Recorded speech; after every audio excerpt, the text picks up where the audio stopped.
السلام عليكم ورحمة الله وبركاته. داودyaal meel kasta joogtaan waa anigoo cabdiraxiim cabdiraxmaan saciid oo ku magac dheer Baaruud. Haddaba halkan maanta waxaan idinku faa'iideynaya oo aan idinku dhigaya runtii cashir aad iyo aad u xiiso leh oo weliba asxaab badan maanta iga codsaday barnaamijkan cashirka ah inaan sameeyo. Haddaba cashirkan waa mid ka mid ah cashiradeen imtixaanaha ahaa ee weliba ku saabsan qaybta Photoshopka. Marka cashirkan maanta wuxuu ku saabsan yahay sidan gaarigan aad wada aragtaan ayuu ku saabsan yahay. Haddaba isweydii meesha su'aal baa taala gaarigan maxaa Photoshop ahaan loogu biiriyey, maxaa lagu sameeyey, ma taayirkan ama shaagan hadkaad u taqaanid miyaa Photoshop ahaan lagu sameeyey, mise laamigan ayaa Photoshop lagu sameeyey uu gaariga ku taagan yahay, mise iftiinkan ama tooshkan labada dhinac ka baxaya ayaa Photoshop lagu sameeyey. Maxay kula tahay in Photoshop lagu biiriyey lagu sameeyey? Simply jawaabtu waxa weeye waa tooshka labada dhinac ka baxaya ee iskugu jira casaanka iyo cadaan ee aad iyo aadka u qurux badan. Haddaba gaarigan markiisa hore wuxuu ahaa intaan Photoshop iyo waxa aan la gelin qaabkan ayuu ahaa markiisa hore. Waad wada aragtaan waa bilaa LED, waa bilaa toosh labada dhinacba, waa bilaa toosh, wax iftiin ah oo ka baxaya ma jirto. Markii aynu Photoshop gelinayna aynu qurxinay sidee baan ka dhignay sidan. Marka maanta waxaan doonayaa inaan idin faa'iideeyo qaabkan sida loo sameynayo haddaba daawasho wacan. Sawirkan inaga soo xidh, waxaad tegaysaa Photoshopka ayaad furanaysaa. Markaad furatid waxaad sawirka horta gaariga soo deji, gudaha keen,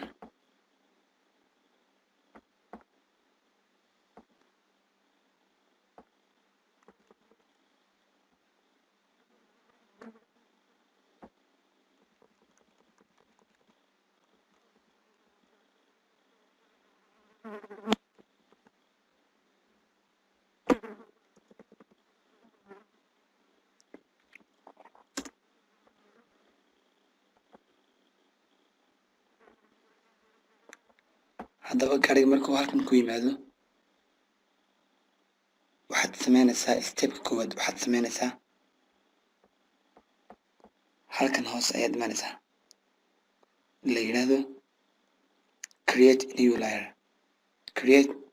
new layer, click ayaad siinaysaa, micnaha waad yara riixaysaa. Okay, marka wuxuu sameeyey qaabkan layer 1 ay ku qoran tahay ayaa samaysmay markaa halkaa taabatay. Haddaba qaabka labaad, stepka ku xiga labaad la sameynayo waxa weeye waxaad u imaanaysaa meeshaas toolka ugu sarreeya la yidhahdo move tool ka hooseeya ayaad right click siinaysaa. waxaa ku soo baxaya 4 tool. waxaad ka dooranaysaa ka dhexe, ka labaad ayaad ka dooranaysaa ay ku qoran tahay elliptical marquee tool M.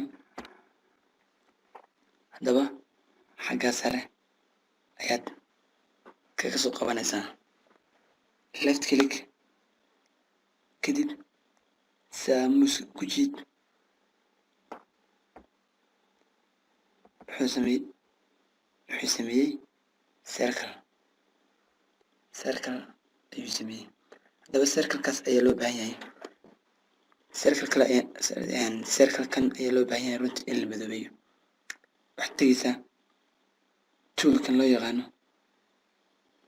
paint bucket tool. qaybtan xaggan hoose colorska waa inay ku ahaataa madow. imika aniga madow buu yahay, waa sax. adigana hadduu kalar kale ku yahay وإناد كريقة مدو halkaas ku dhufo waynu madoobenay haddaba waxa loo baahan yahay inaynu doonno iftiinkii tooshkii marka hore apply dheh waxaad tegaysaa meeshay ku qortay filter markaad tagto waxaad tegaysaa waxaad kasii dooranaysaa hoos usoo dadeg waxaad ka dooranaysaa meeshay ku qortay render markaad tagtid hoos usoo soco waxaad kasii dooranaysaa meeshay ku qoran tahay lens flare ku dhufo haddaba iftiinka waxa uu inoo yimid haddaba xagga hoose ayaa waxay ku qoran yihiin tirooyin waxaad tigta saaraysaa meeshan ay ku qoran tahay 105 mm prim okay aad siinaysaa kadib inta markaad sameysid waynu wada aragnaa waxaa inoo yimid tooshkii aan doonayna inaynu sameyno haddaba madowgan ku hareeraysan ayaynu iska qaadanaa waxaad tegaysaa meeshay ku qoran tahay normal waxaad kasii dooranaysaa meeshay ku qoran tahay screen waynaga iska qaadnay madowgii ku hareeraysanaa tooshka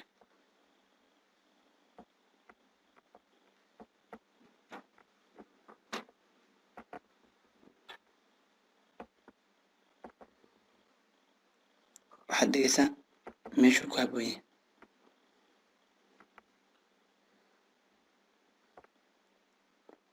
waad wada aragtaan tooshkii waa kaa waxa aynu toosh ka dhigano waa kaa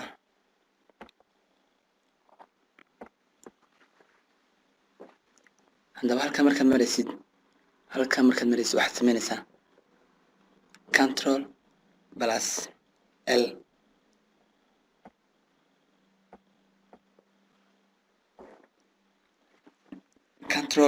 plus L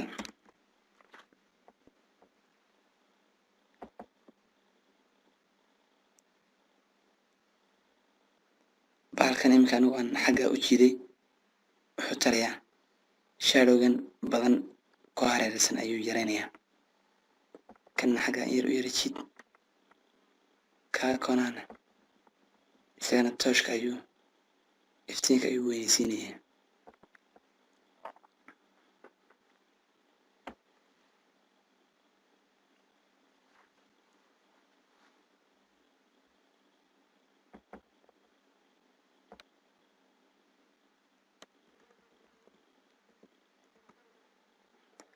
okay haddaba markii aynu intaas sameynay waxaad ku xiga aad sameynaysaa control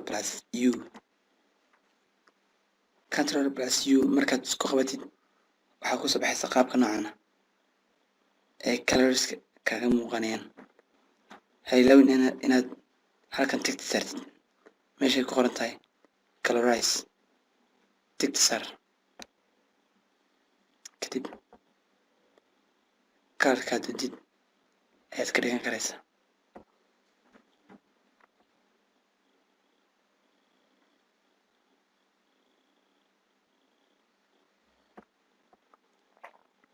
markaad dhamaysid okay see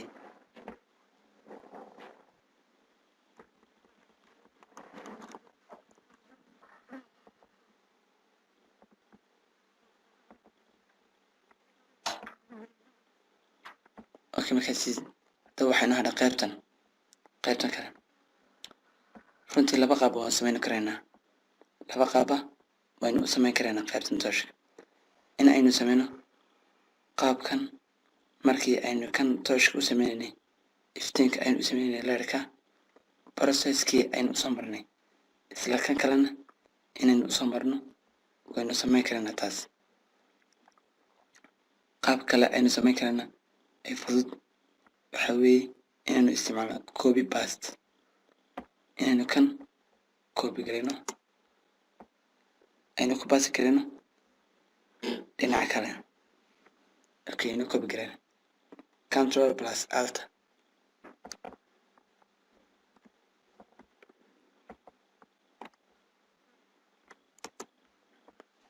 control plus alt waka وإننا labada dhinac runtii touch sameynay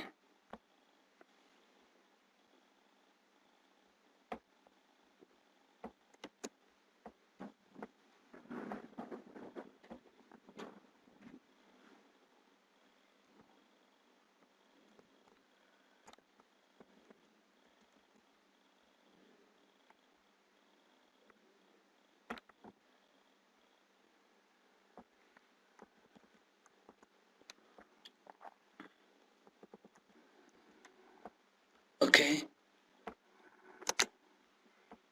haddaba aynu aniga runtii qurxinay gaariga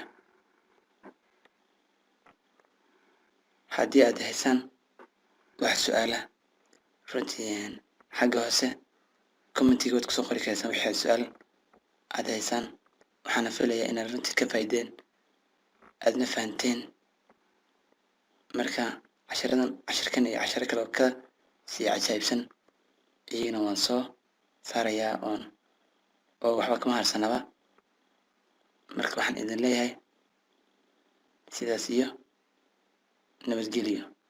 Assalaamu calaykum waraxmatullaahi wabarakaatu.